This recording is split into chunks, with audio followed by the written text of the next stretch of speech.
Atur giaran nuwun para kadang pamirsa sutresna budaya kagung miwah putri ingkang kinurmatan ngaturi sugeng siang saha sugeng pepanggihan kalian keluarga ageng Sandiwara Ketoprak Wahyu Manggala ingkang dipun pimpin panjenenganipun Bapak Mogol kanthi alamat Desa Tanjung Sari, Kecamatan Jakenan, Kabupaten Pati, Bumi Minatani. Keparenga ing siang menika, Sandiwara Ketoprak Wahyu Manggala badhe nedahaken salah satunggal cariyos pamundutan ingkang mawi ira-iraan Betari Sri Boyong. Dalang sarto pendapuk katindakaken Roko Mas Anom Suharyanto, asisten sutradara ingkang dipun tindakaken Adi Mas Eko Pranoto, pangeprak ingkang dipun tindakaken Bapak Suhardi. Sadèrènging pagelaran kita kawiwitan badhe kula aturaken para paraga ingkang maragani cariyos ing siang menika. Kelir sepisan gambaraken wonten ing kraton Sendang Gayam. Prabu Raja Muka kaparagani Bapak Begek Ariwarsito, Patih Sapi Gumarang kaparagani Raka Mas Andi Prasetyo, Raden Badhok Basu kaparagani Adi Mas Eko Pranoto, Manyarsari kaparagani Mbak Ayu Sri Poncowati Ewondene Proyakso katindakaken seniman Bagus Wahyu Manggala. Kelir salojipun wonten ing kraton Kasetrapura Prabu Kebo Kemali ing siang menika kaparagani Raka Wajudik Prakoso Ewondene Proyakso kaparagani seniman Bagus Wahyu Manggala. Kelir salojipun gambaraken kayangan Salendra Bawono, Pikulun Guru Dewa ing siang menika kaparagani Raka Mas Anom Suharyanto, Bathara Hendra kaparagani Raka Mas Agus Plompong, Betot Sri Sadono kaparagani Adi Mas Abi Rojali, Sri Gombak kaparagani Dimas Diah Maharani, Sri Kuncung Kabaragani Nimas Tata Wulandari Sri Gading Kabaragani Nimas Uut Sutriana Ewondine Betari Sri ing siang menika kabaragani Nimas Meni Widyawati kelir salajengipun gambaraken wonten ing Desa Ngawen Resi Sidik Wacana kabaragani Ragawas Bagus Suyanto Joko Tani kabaragani Adimas Bagong Sutresno Pitisoro kabaragani Adimas Abdul Sutopo Ewondene Gambira Loyo ing siang menika kabaragani Adimas Beguk Wilianto Repat utawi dagelan ingkang badhe nglipur manah panjenengan sami panjenengan badhe dipun lipur trio pelawak Wahyu Manggolo ingkang dipun titakaken Cak Sendor Adimas Rokim sarta Bapak Mogon ewondene emban ingkang dipun titakaken si Ciup Arum Somplak kabiyantu sisowak Indah Kalola megah mekaten para kadang pamirsa Sutresna Bedhaya para paraga ingkang maragani cariyos ing siang menika kita sagotrah saking keluarga ageng paguyuban Ketoprak Wahyu Manggolo namung ngaturaken sugeng lenggah sugeng hamirsani ngantos titi paripurnanipun pagelaran wusana sugeng hamirsani nuwun nuwun nuwun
sapi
sakit ceciman si prayoga kewe wis toaken sang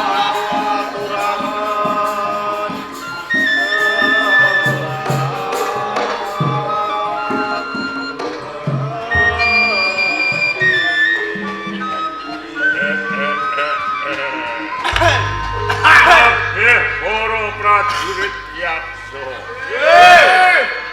Sirogo bareng-bareng ngaturke Setyono Ngersakti banget panarimaku amung ujolan pamit kudu wae padha ditampani nolok-nolok awet-awet kula mundi dadosaken jimat kula kaya ngono kala nduni kala bengkili kala sudo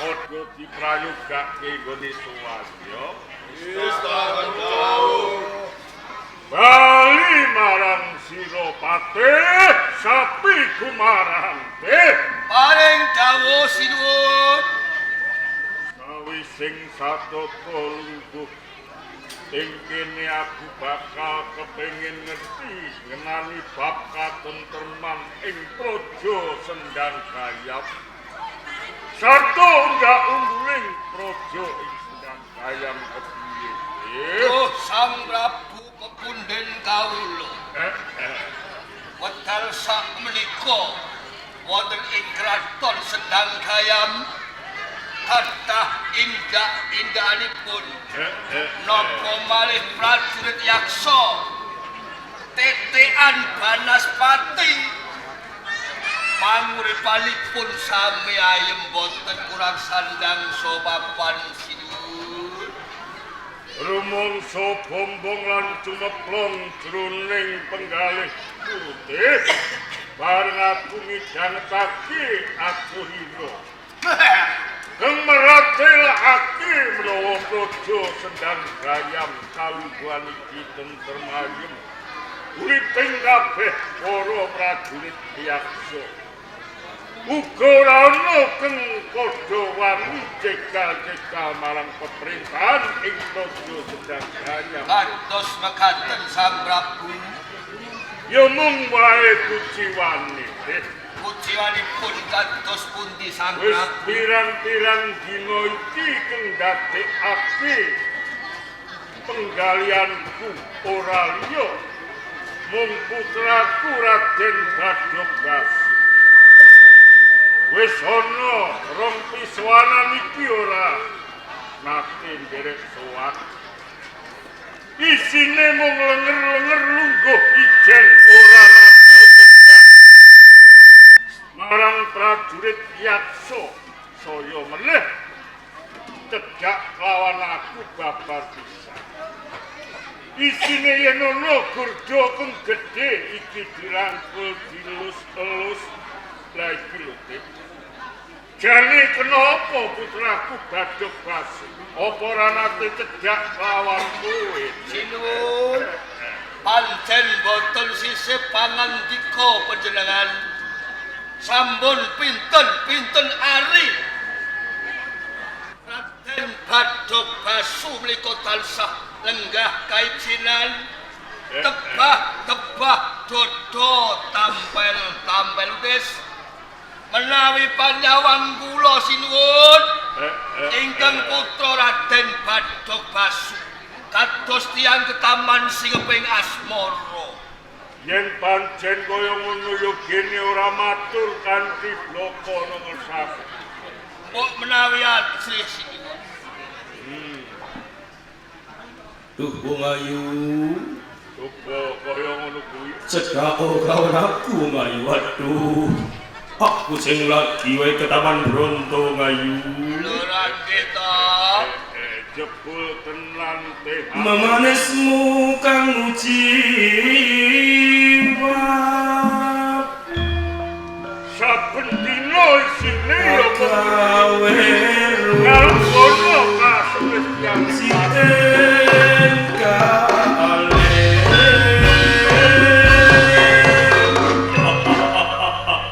Yo kaya ngriki Wong Ayu.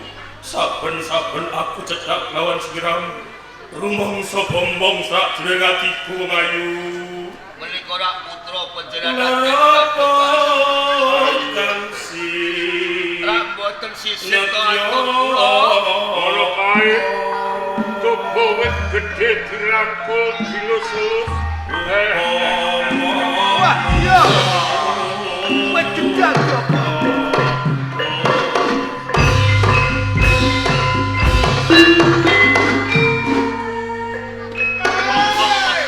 jebul sliramu ning kene Wong Ayu. Waduh kemane ngatiku.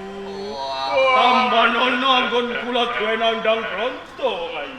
Imut yo teh. Tertamtu tak turut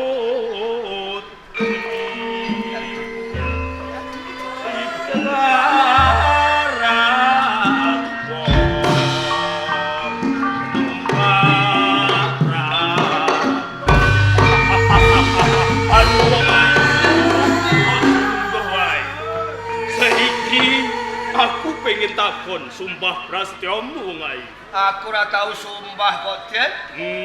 Nah, ora bener ya. Iya bener. Kula atur emun nggih, Den. Kula pepatih dalem.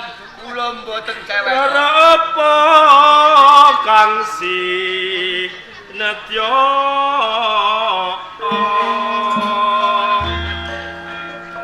Menika sedaya para kawula yaksa.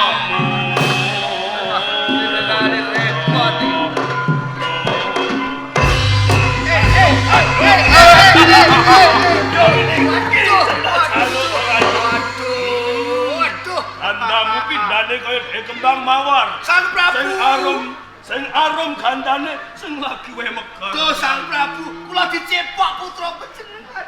Mati aku. Kaya ora usah ning ndi Wong Ayu. Aduh.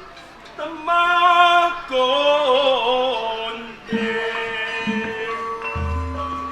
angge jongeng aku lingan. Raden, aduh mati aku Raden Badok Basu. Mula turimut, monggo dipun waspadaaken sinten kula. Mrongkol. Katresnanku Wong Ayu, mligi mung kowe ora ono sing tak tresnani mung kejaba. Aboki terus lah. Apa ora bisa ngrasake panandangku sliramu Wong Ayu. Wong mesti ilut terus. Yen Badok Basu Wong Ayu, apa pamundhutmu Wong Ayu? coba ning napa ndriyamu waspadakno. Sopo kang ana sangarep? Rama Prabu Raja Mungku. Waduh mama Raden. Isen aku. Saisen. Aduh man. Wong boten tiyang asanes kemawon kok iso. Aduh Rama Prabu. Badok Basu kula tumindak menapa Rama Prabu. Jroning Rama nganakake pisanan agung ing praja Sendang Gayam. Yadep pamanmu Patih Sapi Gumaran kalah kabeh para prajurit yaksa. Inggih Rama Prabu. Ewa dening tumindakmu ninggalake Subasita. Sira tansah jingklak-jingklak jejogetan pinjane wong edan keng tinabuan. Rama Prabu. Isine mung ngulun salah sawijining wanudya. Wit Padepas Rama Prabu. semune sira lagi ketaman marang turidyaning asmara kelawan sawening wanita. Boten sisip menapa ingkang dados pangandikanipun Rama Prabu Raja Mungku. Nembe kemawon kula ketaman curiganipun asmara Rama Prabu kantos wekdal menika kula dereng pikantuk jampi Rama Prabu. Sule Padepas Nggih Rama Prabu. sira wis dewasa. Uga wis patut kalamunta jeneng sira mengku sawijining wanita pinaka harga. Nggih. Banjur panudya kang mbok tresnani kuwi sawijining paraseksi putraning raja yaksa ngendi. Yen to bangsaning Jim uga putraning raja Jim ngendi. Rama ing mengko kung bakal Menawi widodari kula sagah ngupati. Saking pundi Paman Patih Sapi Gumarang? Ngemblak.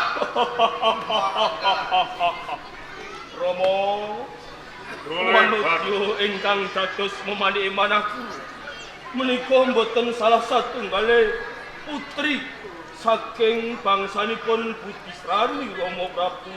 Ugi sanes bangsanipun Kajiman Rama Prabu. banjur wanita kuwi peranganing jalma Wanita ingkang kula tresnani menika salah satunggal Betari saking kayangan Salendra Bawana kang sesilih Betari Sri Rama Prabu. sawijining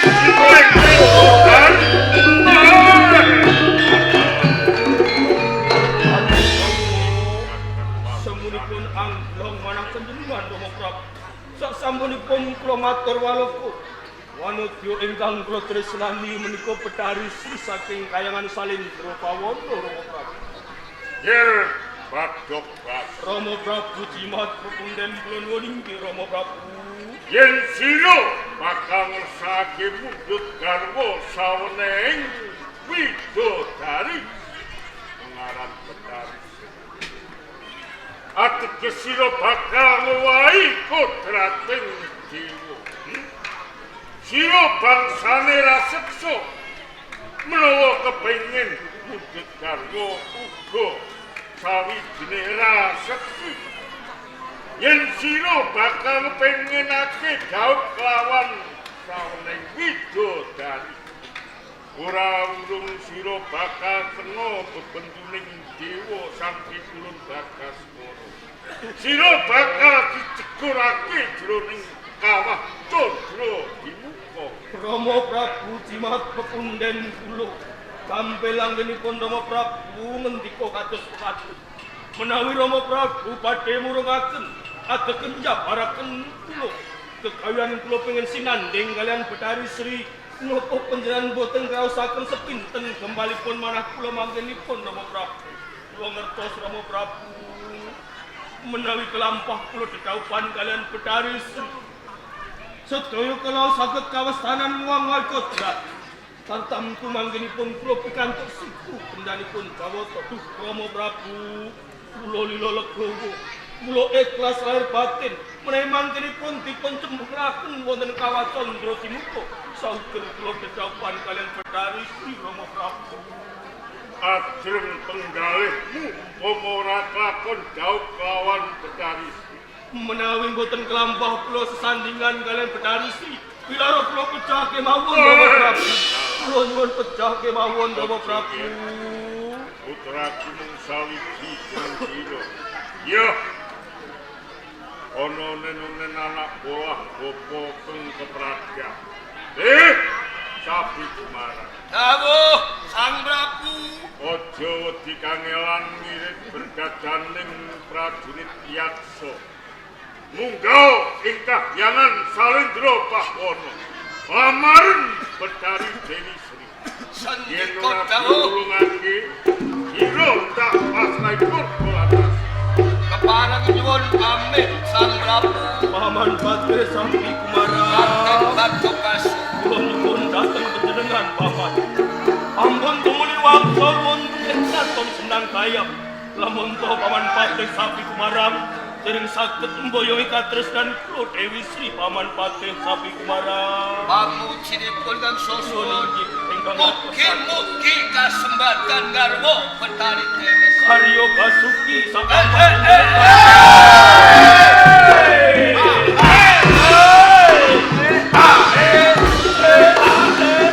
ayo raja saudara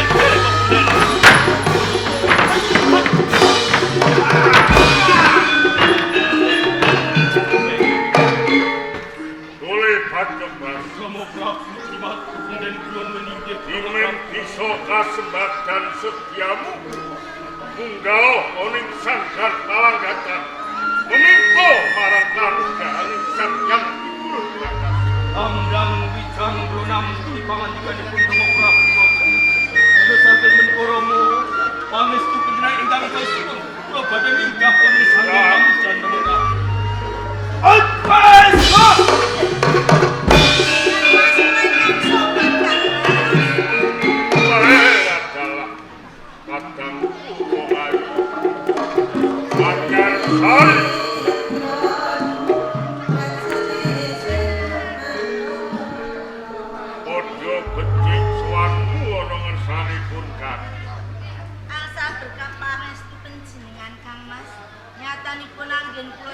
Boten wonten alangan setunggal punapa namung sembah kula mugi konjuk ya salah banget panarimanipun Kakang Yayi ora liwat pangestunipun Kakang wae kepatam panono sore sanget anggen kula mundi Kang Mas mugi dados jimat ingkang kadang Kang Mas sajak sumengko pangawak dojo sowanmu ana ngersanipun Kakang apa mengkuwi gati ngono kok menika leres Kang Mas Kang Mas Prabu Manyar Sari kepiye sasampunipun Rama menika katelan jati panjenengan menika minangka gantos tiyang sepuh kula Kang Mas ora kleru ya bener ing mriki kula badhe munggah dumateng panjenengan Kang Mas bakal munggah banjur targe panyuwun kula kepengin anggadhahi bojo Kang Mas. Dadi cekaning sira uga kepengin kawengku dening priya. Nggih Kang Mas, kula niki pun ageng le Kang Mas, kula kepengin ndhe bojo. Apa sekira wis ndarbeni pilihan sawijining priya kanggo tresnani Sampun Kang Mas, kula sampun anggadhahi priya ingkang kula tresnani Kang Mas. Banjur Raja Yaksa ngendi yen Yaksa yen Raja Jim ngendi menika mboten Raja Yaksa, mboten Raja Jim Kang Mas. Banjur nanging jalma manungsa Kang Mas. Dalah sing mbok tresnani sawijining jalma manungsa. Menika leres kula sampun tresna kaliyan jalma manungsa kala wau Kang Mas mila kersa panjenengan menika mpadhekaken priya kala wau Kang Mas. Banjur sapa jenenge bocah saka ngendi? Naminipun Joko Tani saking dusun Ngawen Kang Mas.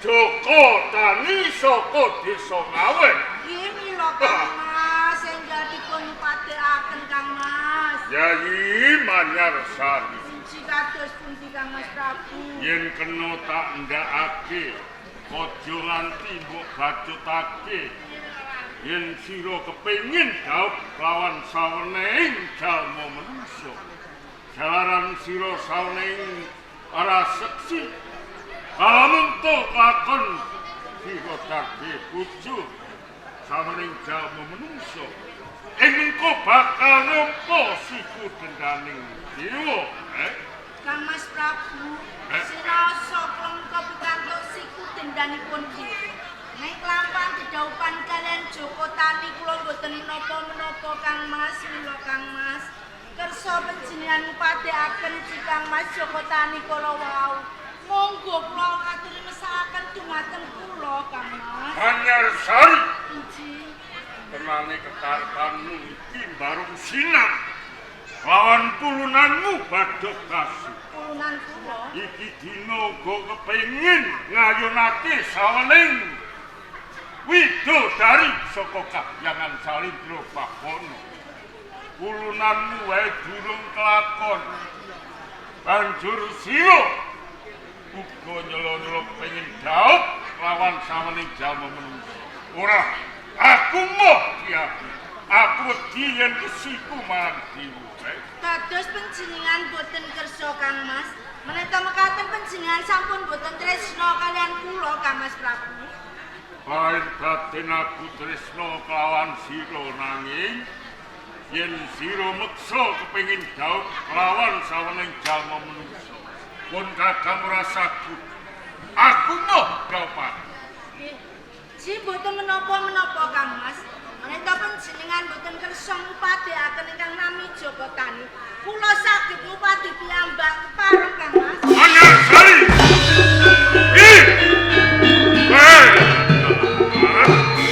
wis diajil anak yo kowe sedulur nom ora manut marang ibuing wong tuwa yen ana apa-apa aja nganti sambat lawan sedulur tuwa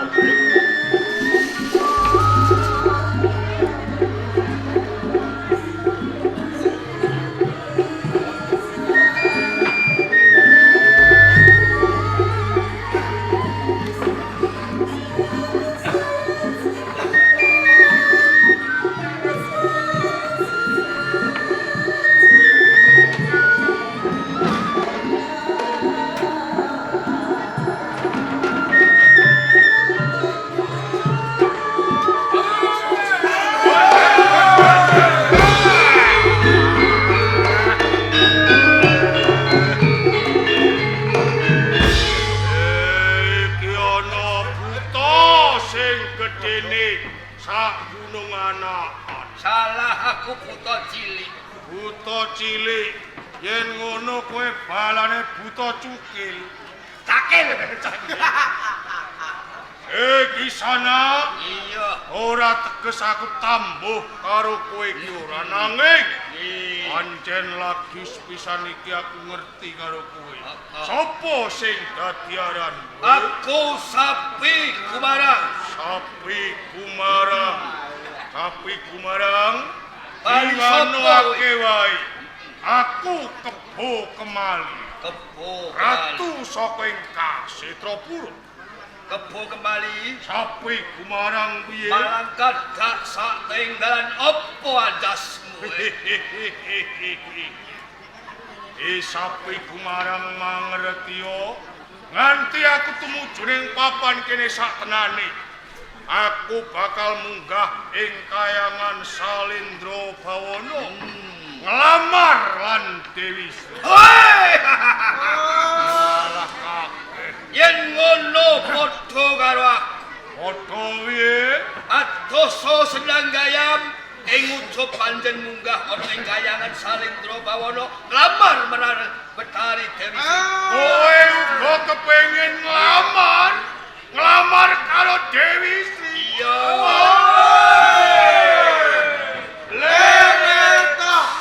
Leneta akana saking mentah. Sapi Kumarang tak jaluk kanthi banget aja kowe mbacut lamun to kowe kepengin nglamar lan Dewi Sri. Wis dadi sesantiku kalamun aku ora bisa nglamar Betari Desi, tak entengke mati. Ben pancen Iya,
Tapi Kumar, Sang Prabu kados pundi? ing ngarep sira ndak utus supaya munggah ing kahyangan Salindra Bahwana saperlu nglamar Betari Desi. Dene durung nganti munggah ing kahyangan wis padha nganakake bondo yuda. Banjur apa perkarane? Ing sekawit pancen kula ngestokaken sabda pangandika panjenengan Sang Prabu badhe minggah wonten ing kahyangan Salindra Bahwana. Nanging dereng lampah kula minggah wonten ing kahyangan Salindra Bahwana. Wonten sawijining yaksa kang ngalang-alangi dumateng kula sak temah dadosaken sulaya Sang Prabu. Banjur ngendi pawon? Menika Sang Prabu. Belum.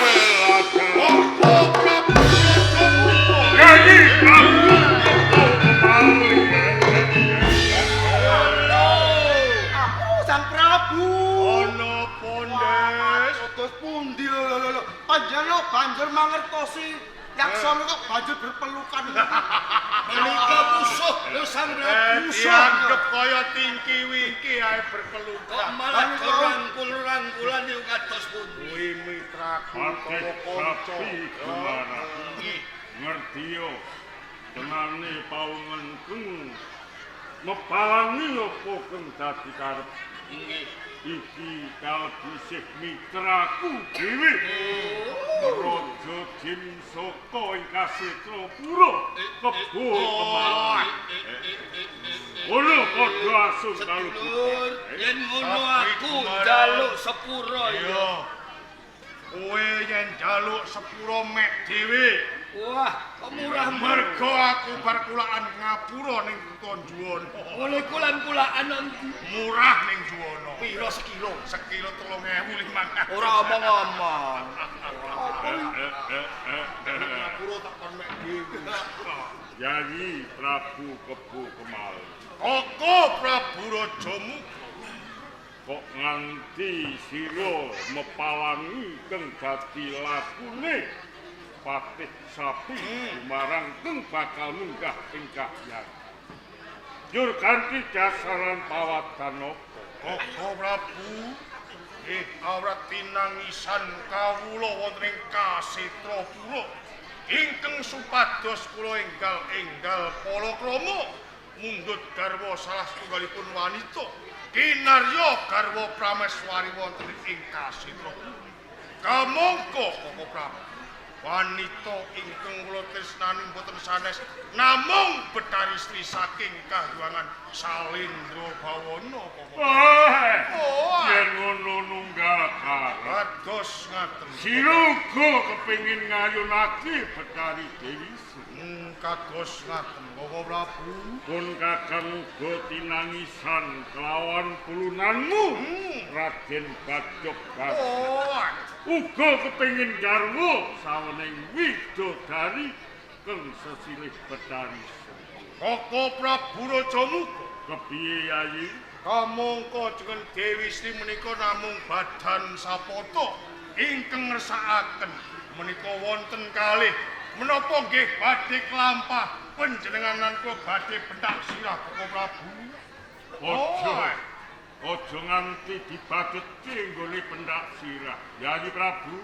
Koko Prabu Rajamu prayogane ayuh sira lan pun kakang bebarengan munggah ing kayangan Salendra Bawana. Nglamar Betari Dewi Sri nanging kudu nganggo prajanjen. Umpama mengko sing ditampa penglamaring pun kakang aja nganti ndadekake Sri ing atimu tumiba kosong balen. Yen sing ditampa sira ngiras pantes pun kakang pinangka dadi pangapiting temanten. Kula cocok kula matur mila saking menika Koko Prabu. Rening sampun wonten rembak ingkang gumathok. Monggo geganjangan minggah wonten ing kayangan Salendra. Janso jak prajurit sawetara bali kasih